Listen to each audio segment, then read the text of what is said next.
One of the offenses that we're often asked about is obstruction of justice under the UCMJ. The specific article is 131 Bravo.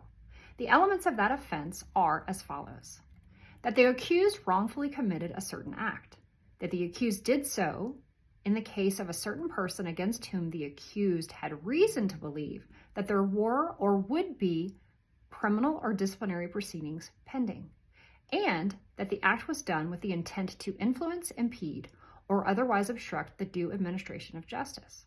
One of the most important things to keep in mind here is that the offense can be based on conduct that occurred long before the perferral of any charges. There just has to be that suspicion that they're coming. Actual obstruction of justice is not an element of the offense, meaning the person's actions don't actually have to have impeded justice, just merely that that was their intent. The other thing you need to keep in mind is that the definition of criminal proceedings includes general courts-martial, special courts-martial, and any other criminal proceeding. So it could be actually a civilian criminal proceeding. For purposes of this paragraph, disciplinary proceedings refers to summary courts-martial and non-judicial punishment, as well as any other action that the command could take in the form of discipline. One of the things that you also need to keep in mind in terms of examples would constitute somebody who's wrongfully influencing, intimidating, impeding, or injuring a witness. And bear in mind that there is solid military case law that influencing also can be actually somebody being nice to you, like trying to promise something in exchange for that person not cooperating as part of the investigation. It doesn't have to be, there's this tendency to think that it has to be mean or menacing or intimidating or threatening.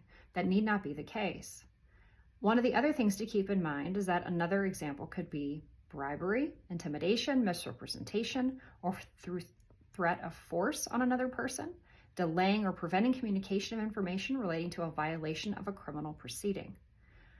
The maximum punishment for obstructing justice under the UCMJ Article 131 Bravo is dishonorable discharge, forfeiture of all pay and allowance, and confinement for 5 years.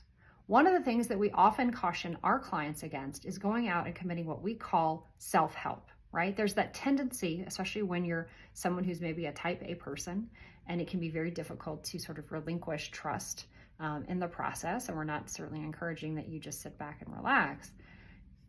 Talk to your advocate, be doing the things that your advocate is encouraging you to do, but do not run around and try to collect statements or talk to people or find out what they know, because the next thing you know, you'll find yourself not only in the issue for which you're under investigation, but now they're going to go ahead and tack on obstructing justice.